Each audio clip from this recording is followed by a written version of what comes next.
let's roll. Co-pilot on the passenger side, be so fly. Yeah, she so lit, we so high. Just me and my chick, yeah. Just me and my chick, yeah. Co-pilot on the passenger side, be so fly.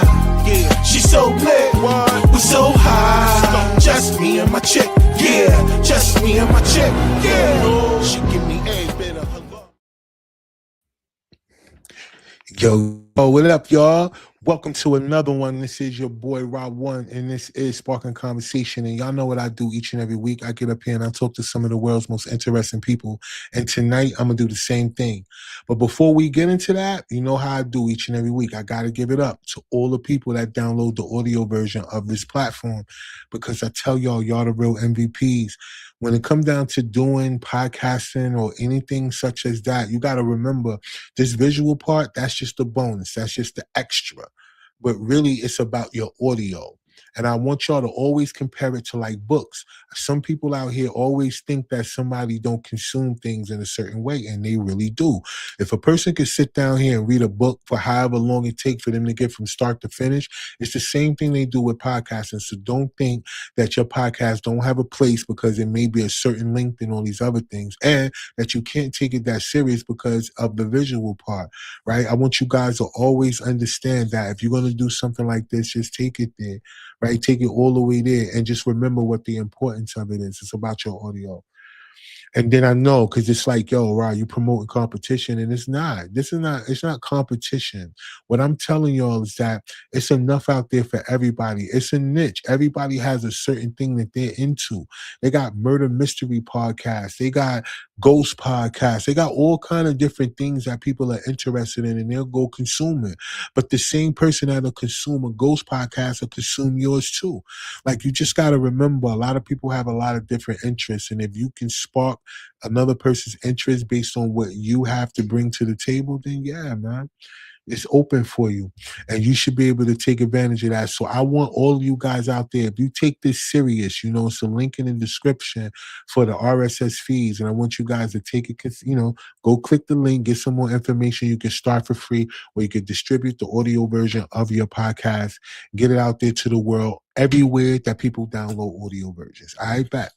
So, you know, I'm not a gatekeeper. I like to get our information out, because at this particular point in time, so many people are concerned about AI taking their jobs.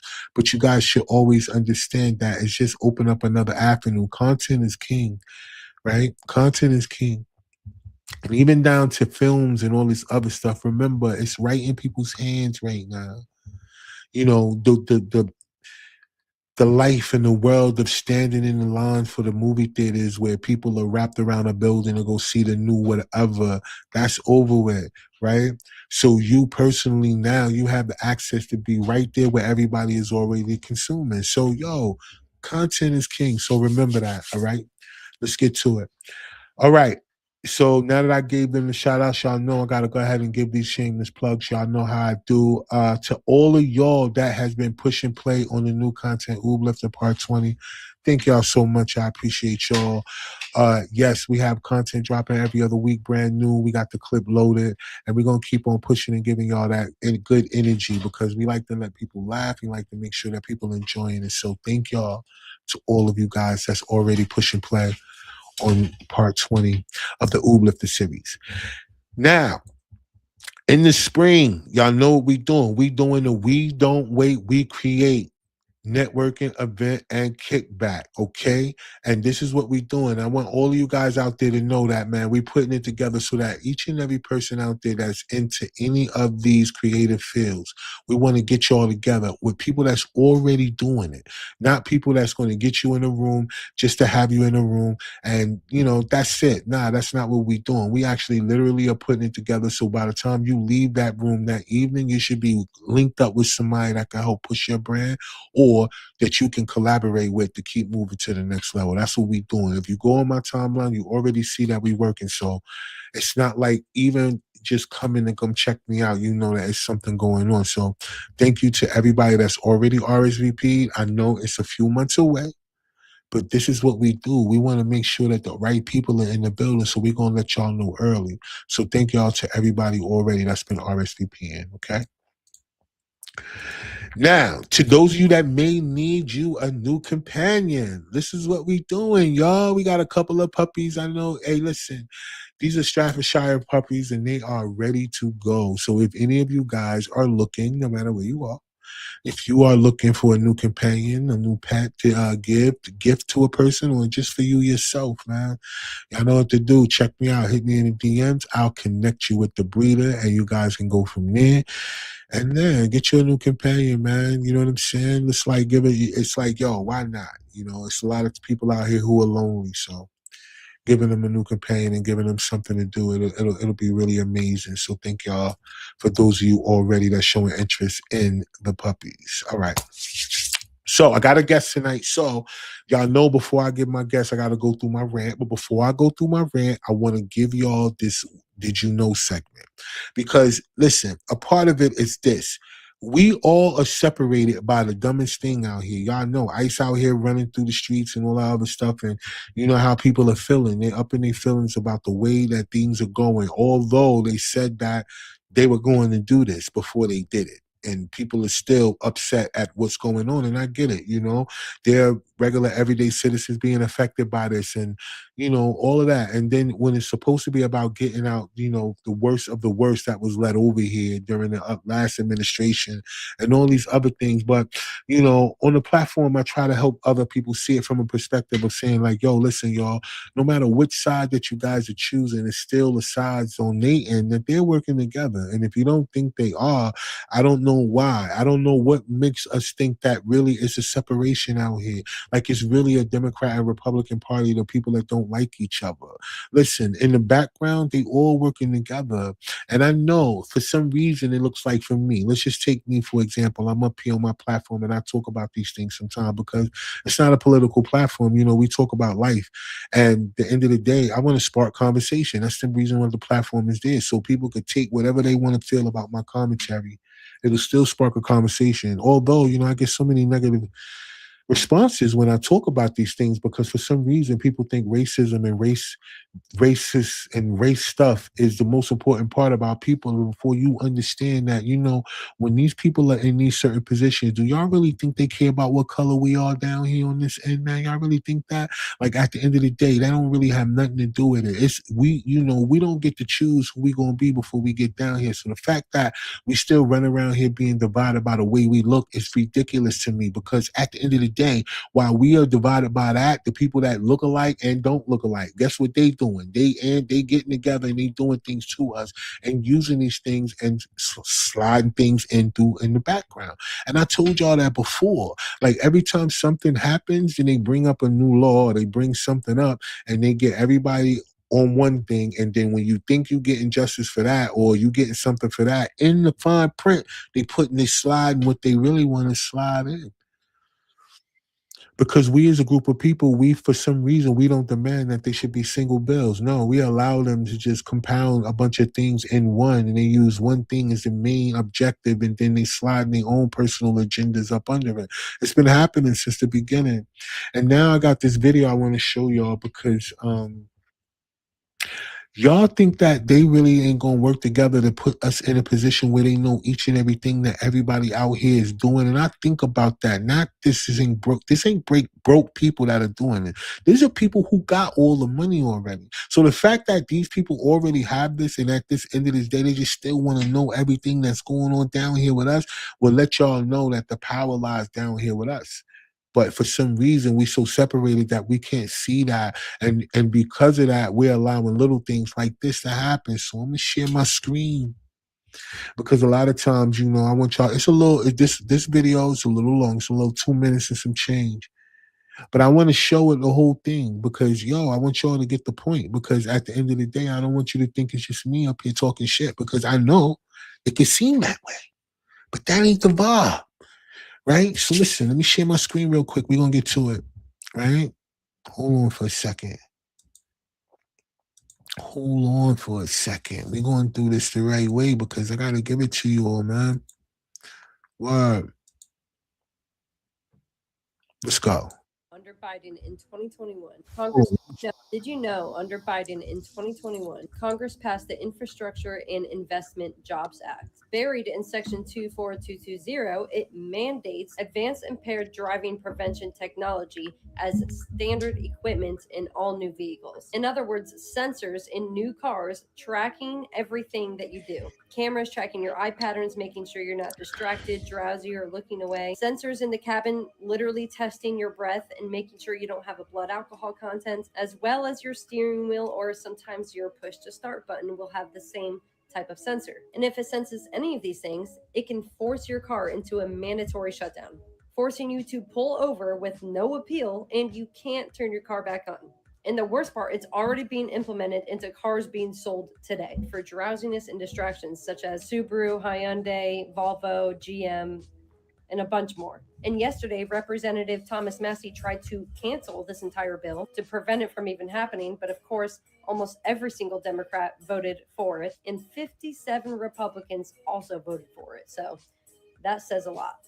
Not only does this completely infringe our rights of freedom and privacy, but it literally is putting our personal car information at risk of being hacked or subpoenaed. Not to mention the overly sensitive AI that gives false positives, forcing your car into shutdown mode for minor reasons, such as if you keep glancing at your speedometer or your mirror or your phone, for instance. That's a flag. Every time you look away for more than 2 seconds, it flags you. And after so many flags, your car gets shut down. If you yawn for too long or have your eyes closed for too long, your car is going to get shut down. Taking medication, having allergies, sun glares, or even arguing with your passenger can set a false positive and make your car shut off. And this is how it always starts. They push ideas that they can get the majority to agree on, such as drunk driving. And before you even know it, they're going to be shutting your car down remotely for climate emergencies or unpaid tickets. Now, before any liberals go raging in the comments at me that this isn't happening or this is fake news,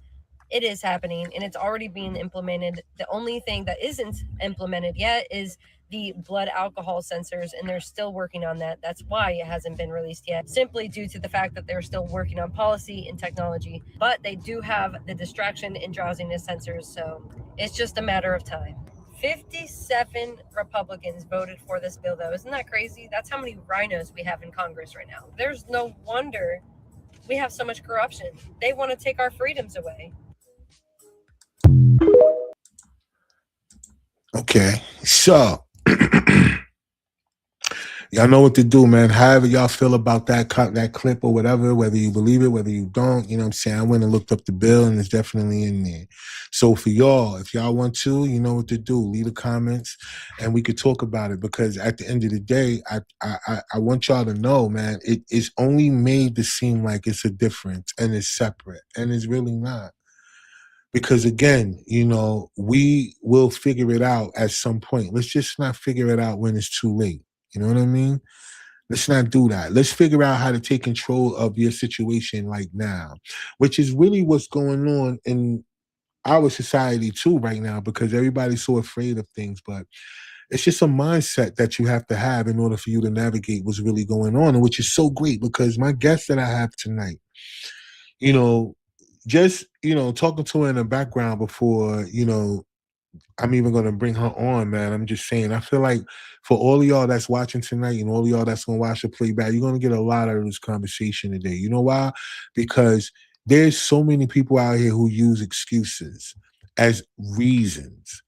And I understand that, you know, there's people out here who feel like there's a difference in between the two, or they conflate the two, where I think it's a difference for sure. But no, you make excuses for things where there are people out here who don't. They really get it done, and they do it in a way where they balance it. And not only that, they balance it in a way where other people say that it's not supposed to work, where the people around you, they still love you.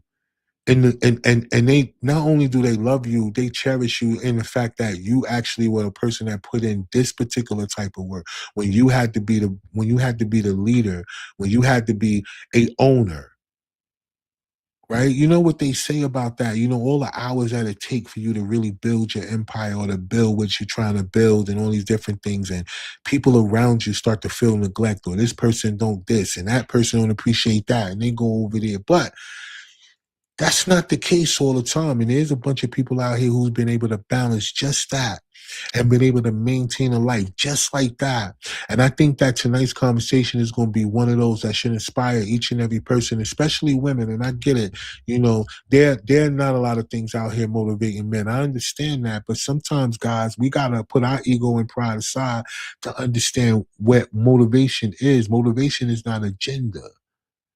Mindset is not agenda.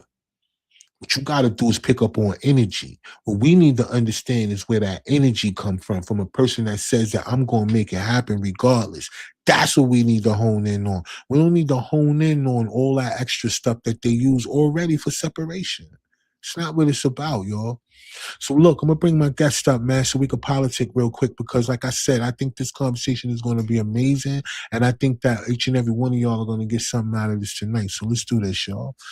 Let's bring it up. Hello. Hello. Hey, Thanks for how are having you? me. I'm Yeah, excellent. definitely. Thank you so much for being on the show, man. You know what I mean? I appreciate you so much for, just being a guest, man, and sharing your expertise with the people. Well, I appreciate that. Thank you. I love your message about getting out there and creating content because the world is definitely listening to it, and it's good advice. I got advice a couple years ago from someone that said every time you record yourself and you put it out there or you put a picture of yourself out there, you are cloning yourself, and it's creating it's going out there and doing the work for you and telling the world your message. And I just love that. I think it's Yeah, great. that's so amazing. That's so before we go too far, because that's how we started already in the background. But listen, if you don't mind, introduce yourself to the audience and then let them know why you're on the platform this evening. My name is Kimberly Fisher. I teach business owners and leaders how to, I teach them about purpose, about how to look at their profits and how to lead people better. And my hope is that someone here will be inspired and that they will want to own businesses. I fully believe that freedom comes from creating something that the market wants to pay for. And if I can help you to avoid some of those pitfalls, that's what my goal is. I have owned and operated businesses for 30 years, and I have failed miserably many times, and I've also been really successful. We own a couple of we own a restaurant group and a couple of other businesses, and we do pretty well now. And I've learned a lot of things along the way that finally made it to where I wasn't married to my business, and I actually had freedom. So that's what my hope is. I believe that a lot of our answers are in us creating things and doing amazing things in the world and making the world a better place by creating. And I think it's Cody Sanchez that says that in the early 1980s, we had about 80% of our country were business owners. Pre the pandemic, it was somewhere around 25%, and now we're like 8%. So she has a mission, and I have a mission to empower and encourage people to stop being employees and be business owners that make the world a better place, so that we're not just giving it all to the mega corporations, because I think we can do amazing things. Facts. And I appreciate that because there comes a time when, a person is trying to get to that place that you're speaking of to become a business owner. Sometimes, they always tell you don't tell your dreams to people, right? Oh, yeah. Because, a lot of people are dream killers because they don't see themselves doing something, they'll tell you what you can't do. Mhm. But there comes a time where you as a person, like you have a vision of something and you may, let people know like your vision or what you feel for yourself. And, it's so easy for people to get discouraged when they don't get, people don't feel excited about that part because you know why? Because it's the failure that people feel the most, right? And I'm glad that you said earlier in your intro about how you failed miserably because the one thing that people do is they fear that part the most to the point where they don't try, and which is a bigger failure than trying and it not working, because how Right. would you know, right? Because it could have worked. So let's talk about that a little bit from your perspective.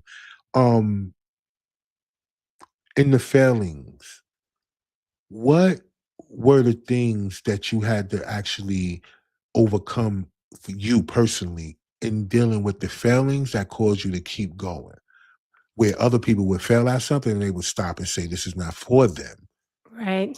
I would say that most of us inside of us, we feel called to a greater purpose. We know that there's something that we're supposed to be doing, that we're contributing. And that's what I really felt.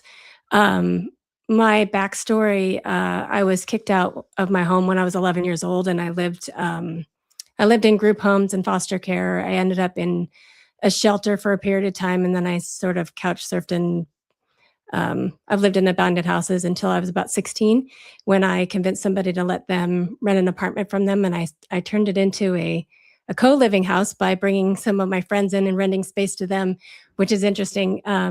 But in that, it did this thing where it sort of wrote on my identity that I didn't have value and that somehow the world was going to reject me. And so it was really hard to battle that. And I think a lot of us struggle with that. I think that's a deep seated struggle that most people endure is, do I have value? And is the world going to want what I have to offer? And I would say, I would argue, absolutely. Every single one of us has a voice, and someone needs you to stand up and be the person that they need you to be. And when I first started out, I made a lot of mistakes. My first business, I started a cleaning business. I made a tremendous amount of mistakes, and I just have to say I'm really grateful for the people that gave me grace and let me continue to clean their homes, even though I didn't really know what I was doing.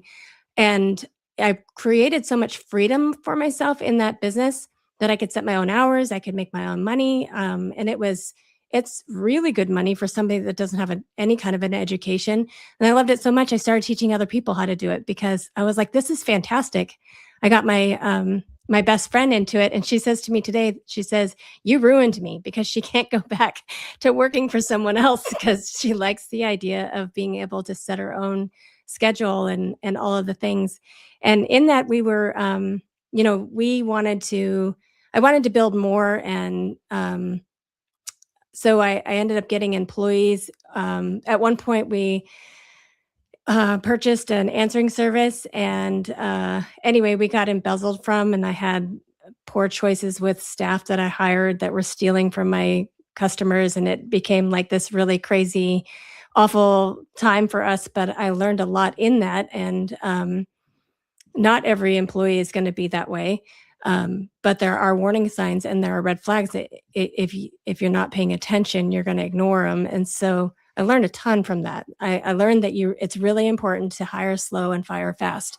And as soon as you see that Mm. something isn't right, and then with buying another business, boy, I tell you what, um, there are so many people that are available to help you to make sure that you are crossing your T's and dotting your I's and making sure that you are doing your due diligence and have all of your paperwork so that you don't fall into pitfalls like that.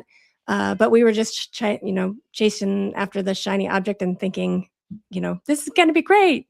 And it did. It halted everything for us. Uh, I honestly reconsidered being a business owner. I thought about going back to work at that point, but we persevered and had multiple other businesses since then. And then, ironically, we started a food business. We started a food truck, and it continued to grow. And we had a catering kitchen. And we thought, you know what, we'll just open up as a restaurant. And we opened our doors in February of 2020.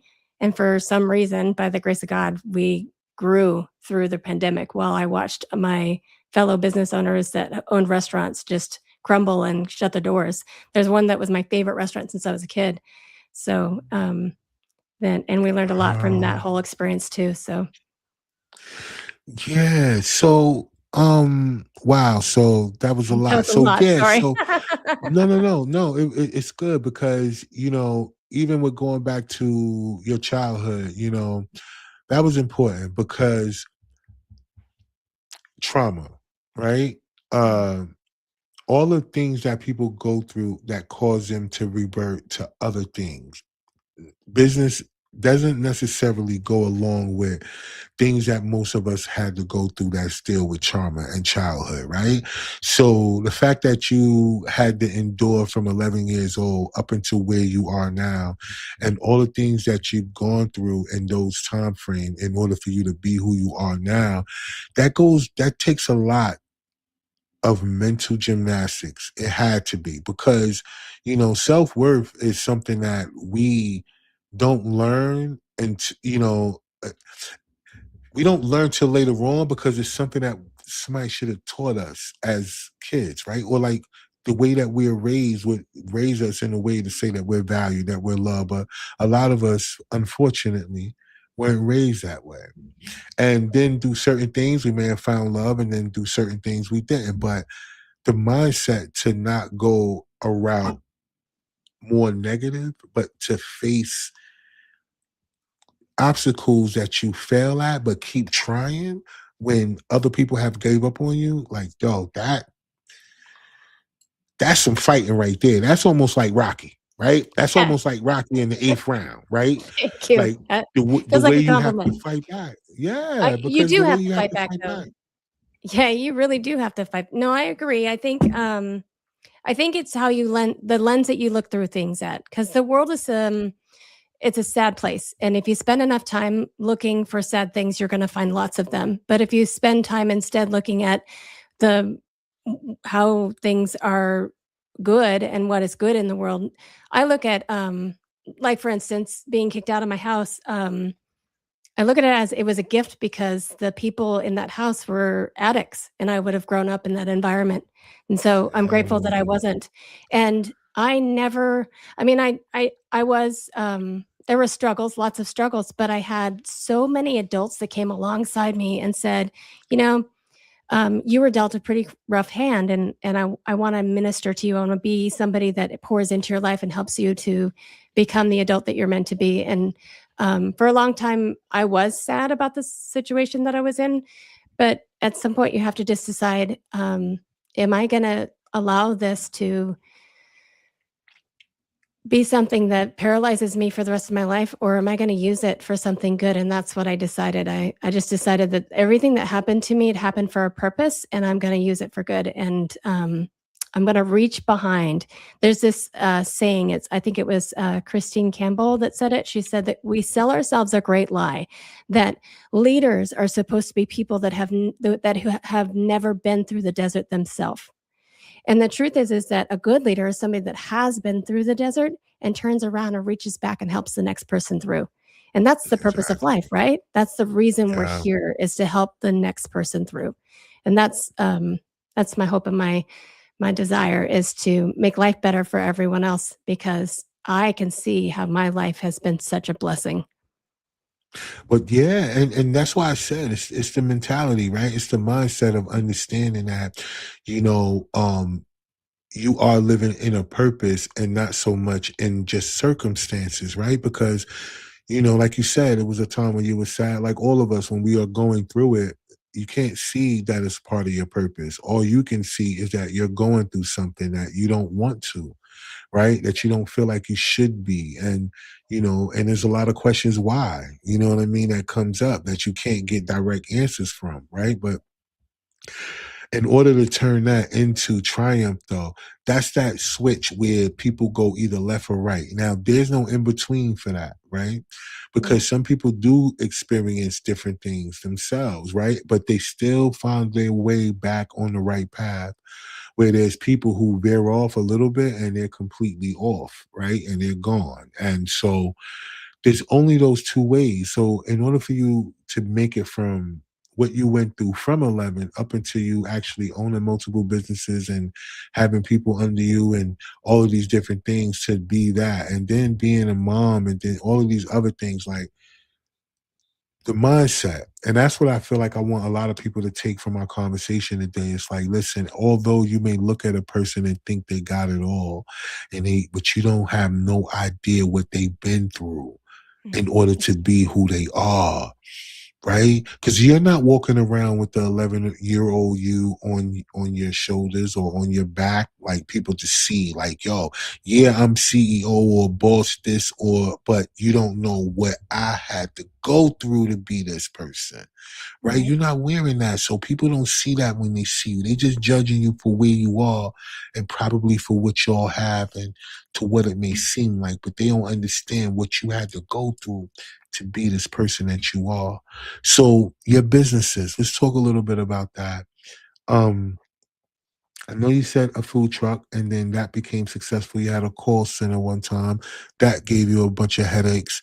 So as you started developing businesses that started working, where did you find your niche into that? Because I know you said something about your freedom, which I feel like is more important. How did you go about pivoting from one business to the other and not just focusing on one?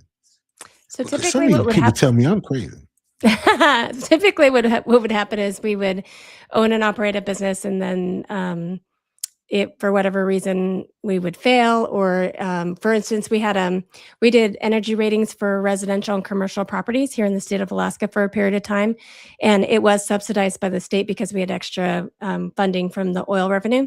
And then they Right. decided to discontinue that program.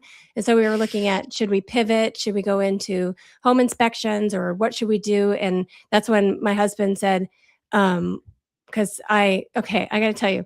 So my husband and I got married in 2002, and the Mhm. person that was supposed to cater for our wedding no-showed.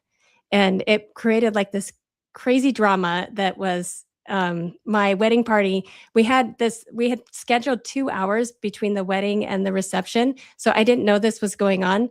My bridesmaids and groomsmen made food for the party. Like they made it all happen. I walked into the reception and they're in the kitchen with their sleeves rolled up. And after that, I realized we had other things that happened too. And it was a really stressful day. And I thought, man, getting married is like, that is the hardest thing. So any person that I knew that got married after that, I either made their wedding cake or I catered their food for them because I was just trying to be helpful. And I'm good at mass producing food.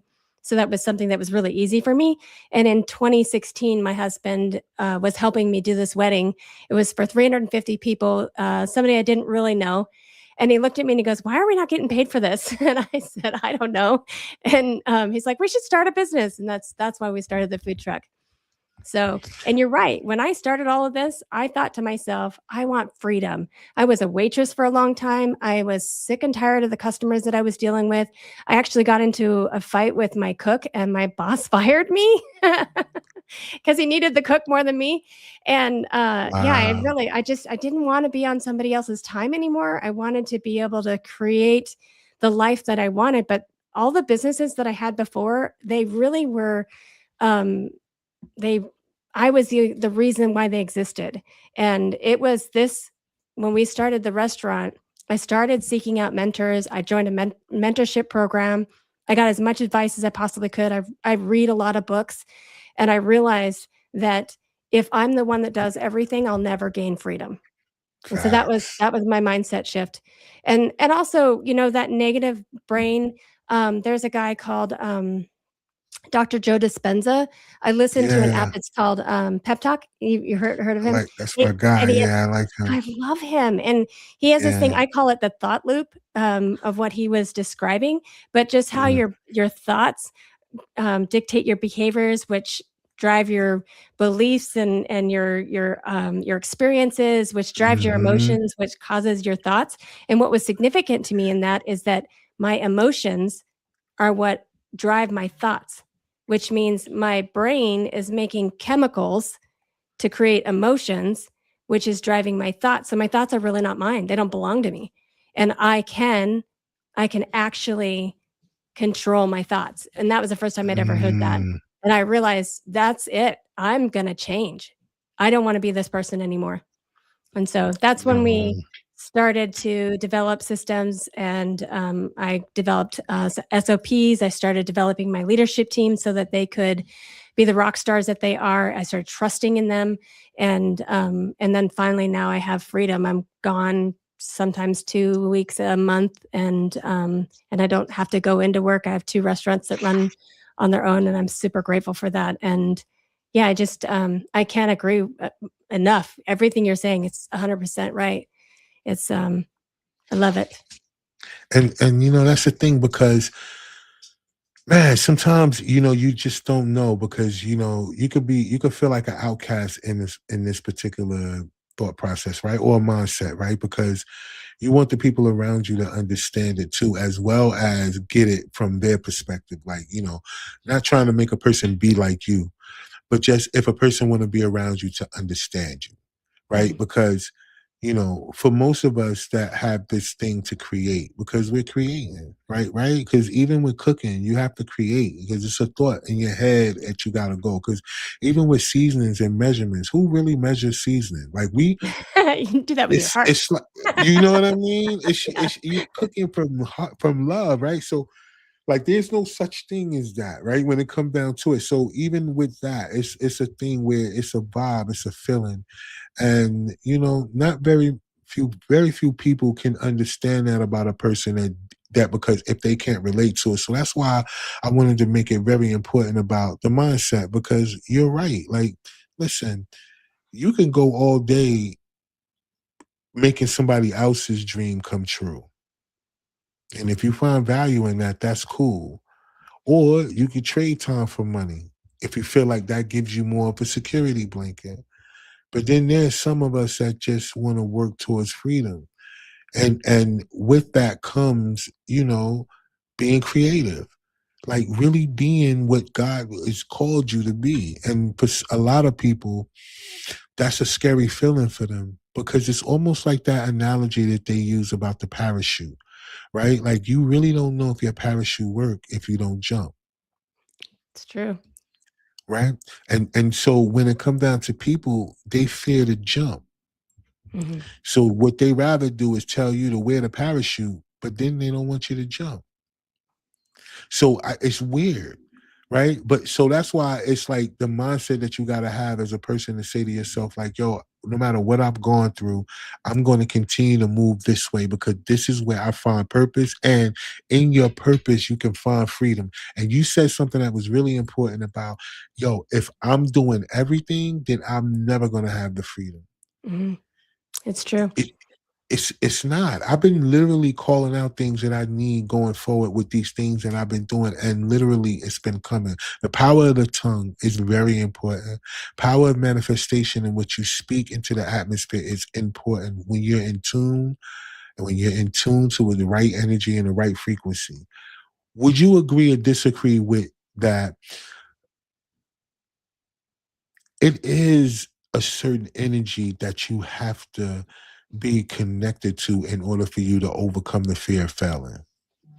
I would say that yes, I think that you well, if you think about it, when you're laying in bed at night and you're all of a sudden you start thinking of something that you're terrified of, your body's going to create the chemicals to create the emotion of fear.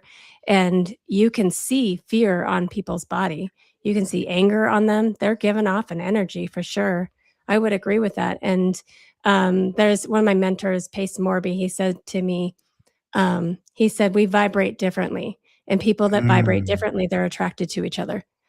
And I thought that was really interesting. There was a time in my life when I definitely vibrated a lot differently than I do today. I was um, certainly lost, and anybody that feels like they're lost or they feel like they're in that energy that they don't think they can get out of, it is 100% possible. And you don't have to do it alone. And there are so many great authors and so many great podcasts and people that are on the other side of that that have found that freedom and they want to help you. And I really yeah. appreciate that. And Dr. Joe Dispenza, the fact that you brought him up, that's really important because he only focuses on how you can control your thoughts and how that is the catalyst to whatever it is that you want to seek, whether it's, a happier life, a better connection with people, or a better outlook on how you deal with things. Emotional intelligence is all framed in the way that you think about things. And little do we know that, although there is a such thing as people like to, or they feel like they're hiding their emotions, that vibration thing is really real.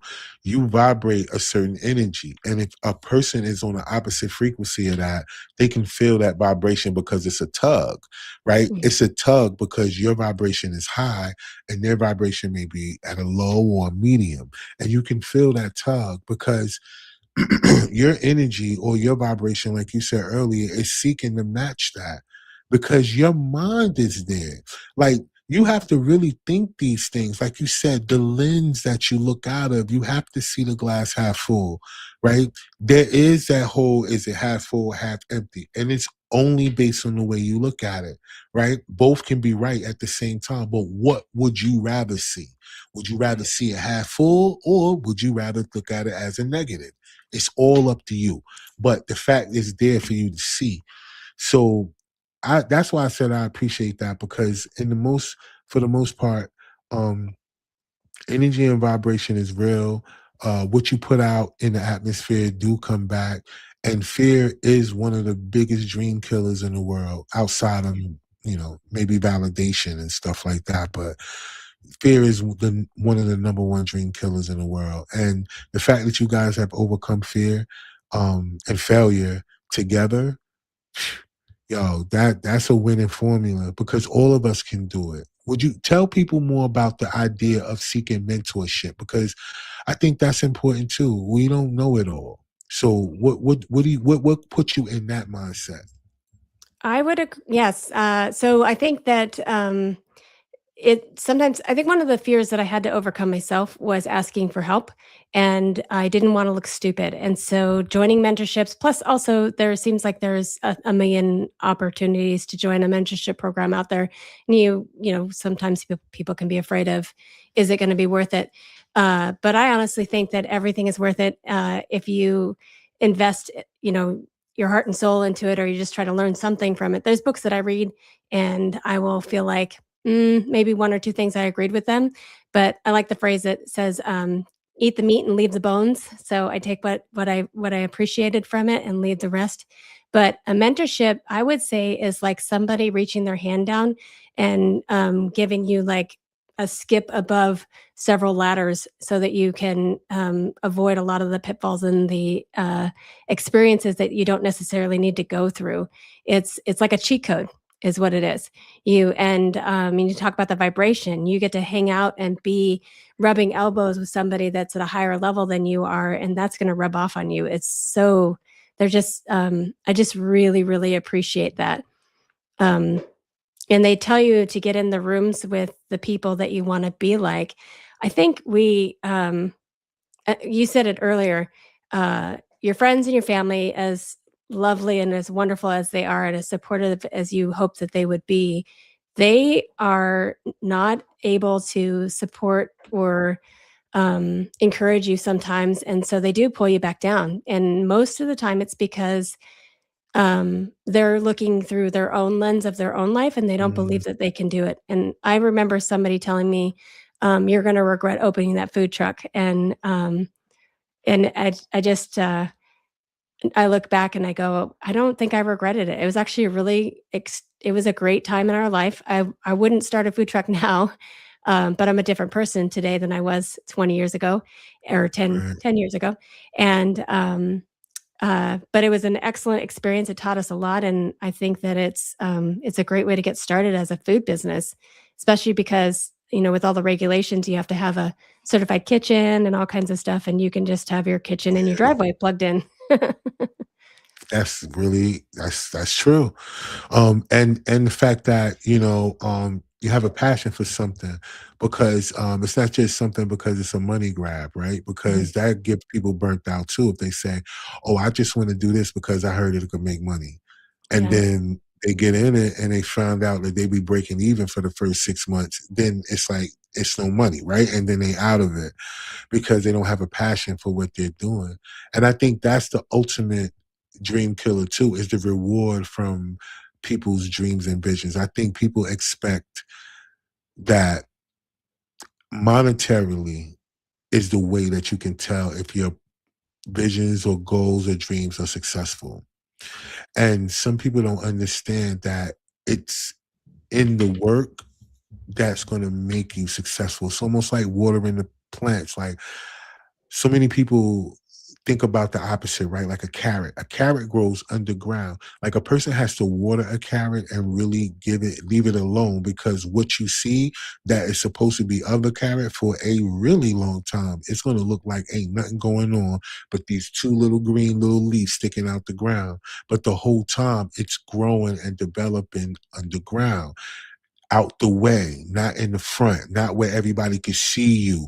It's the work that you put in the background, the late hours that you do doing the research, the paperwork that you fill out, the conversations that you have to have, the whole, structure, because you have to structure everything. You have to put things in this place. You have to go here and there. And to be honest with you, that is the part that is not glamorous, because it's not the front, right? It's not the everybody see that you do. It's just the success part that people see. So whenever you putting in that part of the work, that's where I think people count the money, Mhm. right? Because very few people feel like they should be doing that part.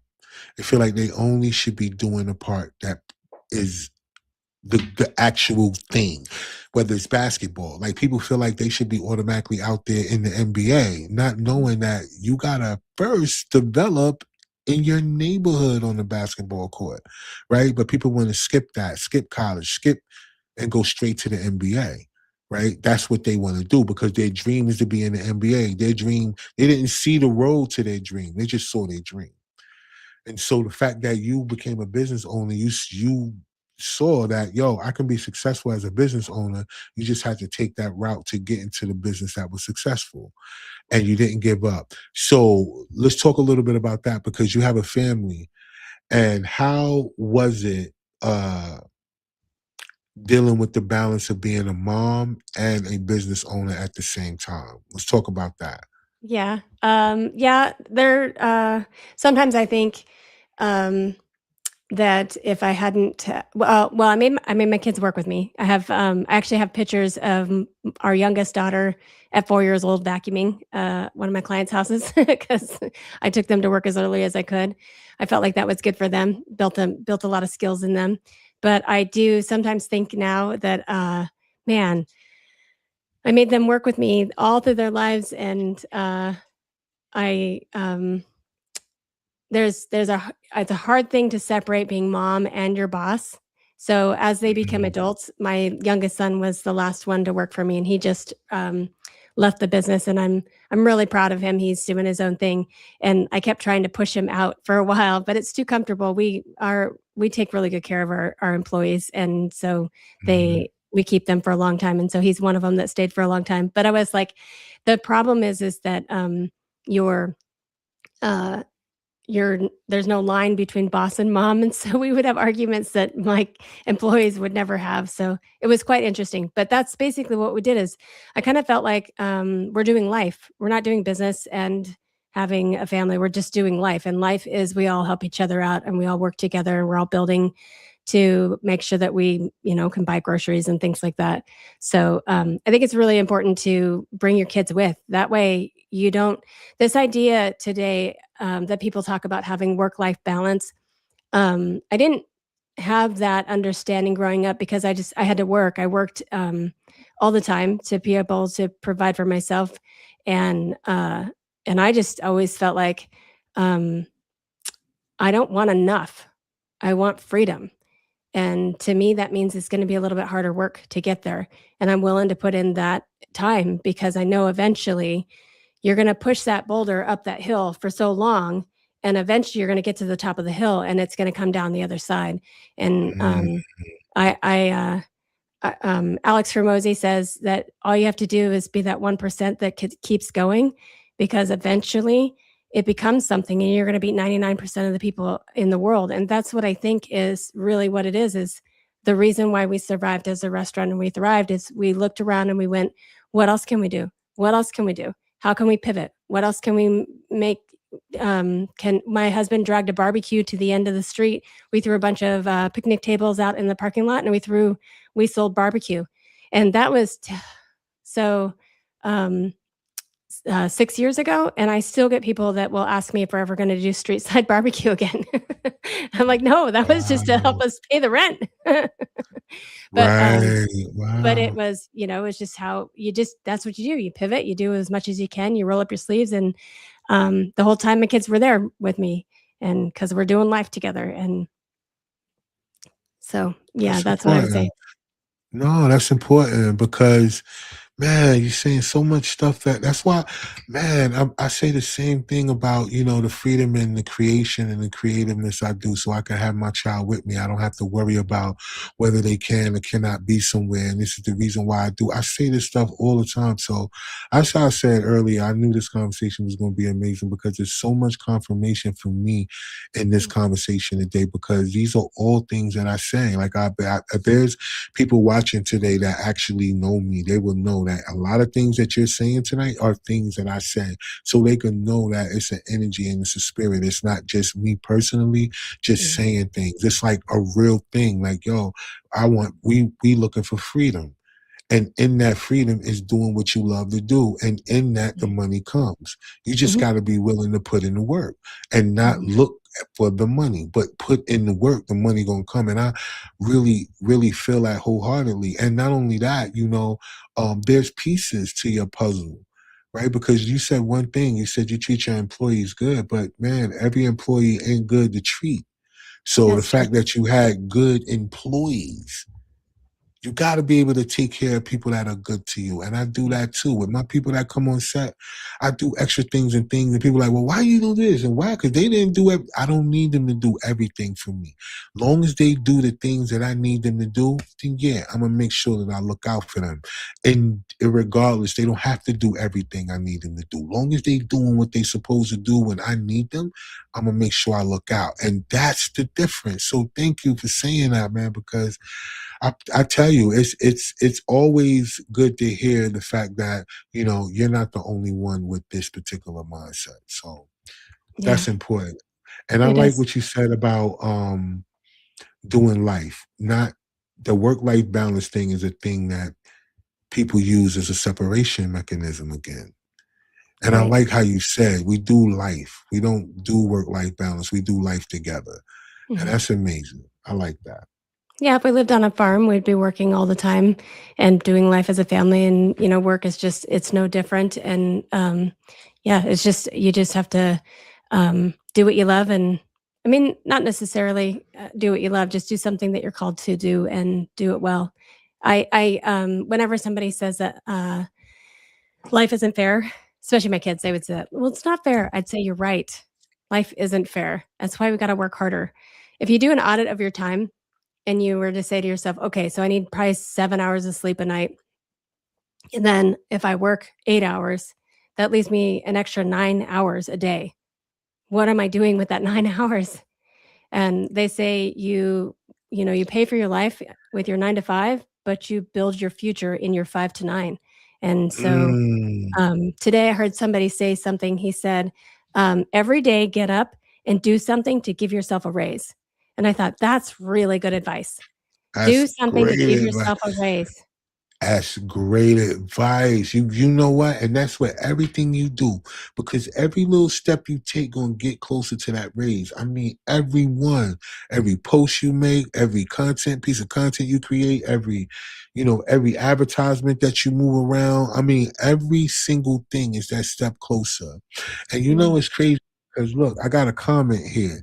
I want to read this comment real quick so we can respond to it. This guy, Mysterious Weasel says, my girlfriend is European, and sometimes it feels like they have a safety net of family and social benefits that we don't always get here. So I try to explain to her that in the U.S., money is freedom. That is a challenge for him between her and him.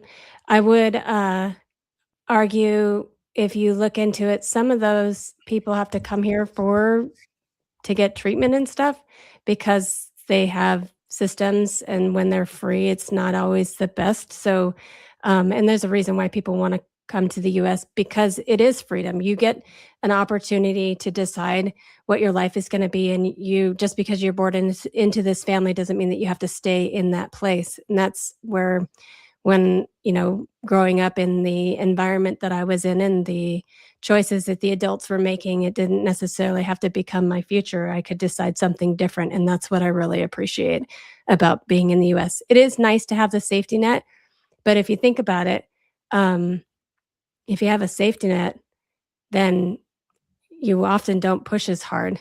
Tony Robbins says, you know how you proceed, you know how you make yourself be successful, you burn the boat. And what he's saying is you burn the boat so you don't have anywhere to go back. And That's right. when I got fired from my job and I started my cleaning business, it was like, yeah, that was me burning the boat. That was it. I was not going to go back to working for somebody else again. And I'm grateful that I made that step forward. And I will say this, you made a comment. You said that me and my husband overcame fear.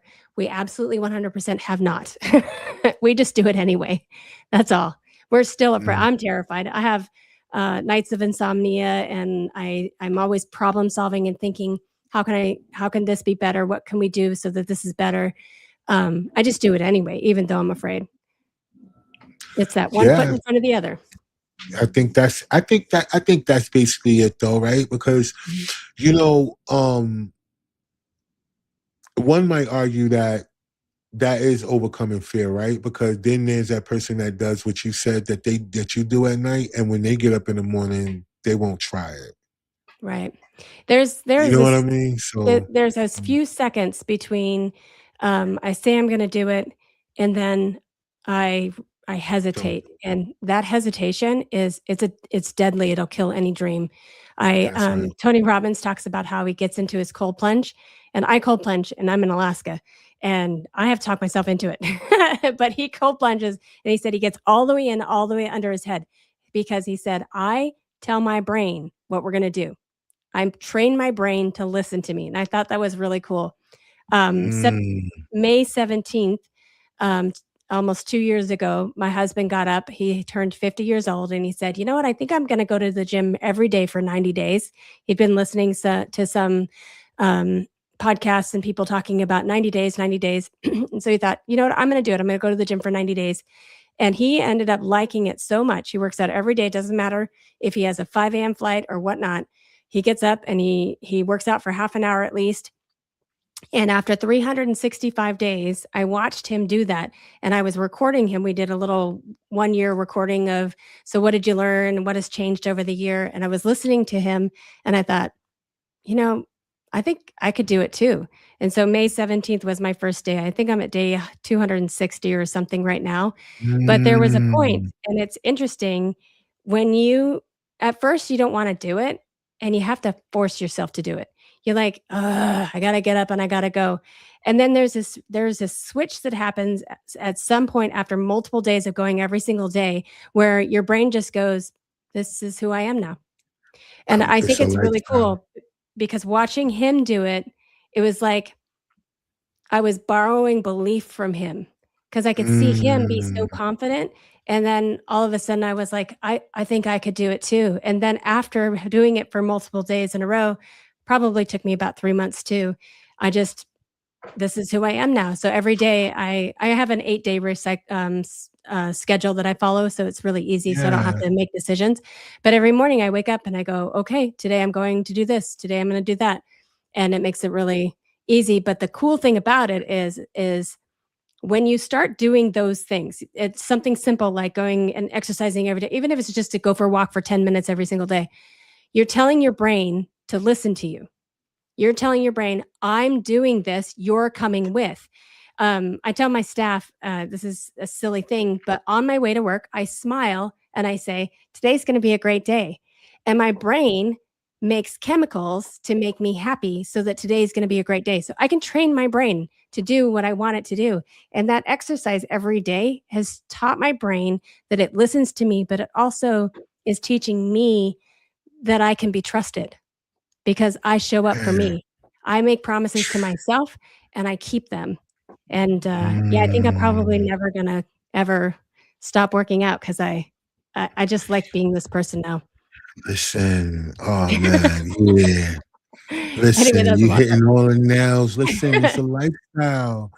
It's a lifestyle now. Like I can't, like It's It's a identity. lifestyle, right? It's every, and so I feel that a 1,000% because it's the same thing. That's exactly how I am, and it was one of those things where you're right. You had to make yourself go at first, and then now it just becomes second nature to you. Like I said, it's a lifestyle change, and you're right. It should give people that are around you the visual of how you will be for them because you show up for yourself, Mhm. right? You would think that versus it may be looked at in a totally different perspective. But I'm glad you said that because it does prove a lot that you can be dedicated, right? And you can be motivated even if no one else motivates you yourself. Because a Mhm. lot of times all it takes is to see that somebody else can do something to give you the energy to say that I could do that too, you Right. know. But then again, you got to be looking at that person in that way. You can't be looking at them like, look at them working out. They trying to look good. You can't look at them with that type of There's plenty of energy. people that will do that. But eventually, Yeah. eventually they're gonna be like, "Wait a minute, how many days have you done?" And it's really for me, the cool thing is, there's one of my other friends, she just told me she's at 120 days now, and then, Right. somebody else texted me a picture, day 2. It's like it's motivating other people to get on board too. I think it's fantastic. It's amazing. So look, let's do this before we go. I want people to know because all right, so I know you working on some stuff, right? You're working on a book. I know you wrote a book before. But I like the idea of that book that you wrote because I think that's important. Would you mind telling the people about that real quick before we go? The one that I published, Yeah, the so one that you published. when my kids were younger, part of the reason why we started the food truck is I wanted the freedom to continue to homeschool my kids. So I homeschooled for 10 years. And I also was a vendor for the school district to teach. We taught cooking with science, which was really super fun. And I published it and turned it into a book for other people to use because it was a lot of work to put that content together. And I just felt like it would be a tragedy if somebody else didn't use it. So yeah, so I published that last May. It's on Amazon called Cooking with Science. I think I have it. Yeah. All right here. Cooking with Science. And then I'm currently working on a book called Motipulation, which is a book about how to be a better leader and how to lead yourself better. And it's basically, I took 2 words my husband and I were talking about. I said, we're having this conversation, and I was talking about how I just really love leading my people. And one of the things that I do is I sort of use a little bit of motivation and a little bit of manipulation at the same time. And he said, Motipulation. And I was like, that's a good name for the book. And so we're calling it Motipulation. But we all use it. We all manipulate people in some way, shape, or form. For instance, I will say, I need a strong person if I need a jar opened or something like that. And it's been given a bad name, manipulation, because it seems like we're trying to take advantage of people, but really, um, that's not the what I'm trying to teach. What I'm trying to teach is how to bring out the best out of people, how to help them to believe in themselves and become the best versions of themselves through a strategy where they don't feel like you're pushing them, where they don't feel like they're being forced. If my husband would have gotten up every single day and said, "You should go to the gym," I would have been like, "Well, now I can never," because, because I would have felt like he was Yeah. telling me what to do. But instead, he just got up every day. And eventually I was like, I think I want to do that too. So I was really grateful for that. And most people are that way, where we push back when we get pushed against. And motipulation is a strategy or a technique that is just helping to gently encourage people to become the better versions of themselves that they already are. They just don't believe in themselves. And so that's what that book is about. Dope. And I wanted you to tell that because, like you said, you homeschooled your kids for a certain amount of years, which I think that most parents are afraid to do, right? Mhm. Because of what they feel like how much it will take for them to have to do that when, you Yeah. know, being a business owner and being able to, it's just so much freedom and understanding what your children are learning as well, too. Mhm. Versus what is being shoved down their throat, and that you're teaching them how to actually own and not be a worker, right? It's Right. not like people don't need to Yeah. learn how to be a worker, but that's how they come work for us, right? That's why we give them that training. We don't need to let them go. Like, bring into the household. Like, that's the motivation behind being a business owner and bringing your children up in your business. So yeah, I'm feeling all that, man. So if people want to reach out to you in order for them to learn, I mean, do you specify in, like, you just talk to women, or do you motivate men? Like, how does that work when it come down to, because there are a lot of people who are business owners who may Mhm. need, your structure in order to be able to move forward in how they're, considering their employees, because you have to fire people and all kind of stuff, but you also have to be, like you said, hire slow and fire fast. So, Mhm. how can people reach out to you if they need to do that? So my husband and I together do this, and Hmm. we do work. We speak to all aspects of people. I do a lot of mindset stuff, but I also do for business owners. And I'm on just about every single platform: YouTube, TikTok, Facebook, Instagram. It's Kimberly.FarmerFisher, and Farmer was my maiden name, so Farmer Fisher. And then I also have Kimberly at KimberlyFisher.com. And Fisher is spelled Fischer. So they can always email me, Kimberly at KimberlyFisher.com. And I'd be happy to help out, happy to reach out. I have a whole bunch of free content that I give away. And my goal is I want to rise people up so that we can make this world a better place. I think that taking ownership will really definitely make a huge difference in the world around us. Yeah, that makes sense. I like that. And for all of y'all that's watching tonight, thank y'all so much. But for those of you that are watching and those of you that's going to watch the playback, if you are a business owner, if you're contemplating that and you just, and you've been going through things and you have these different obstacles that you had to face and you need just a little bit of, motivation. I was going to say motivation. Then definitely reach out to Kimberly, right? Because here's the thing, y'all. There's a such thing as, we know mentorship is a thing that all of us can use, right? For people who have been through something that can help you not go through that.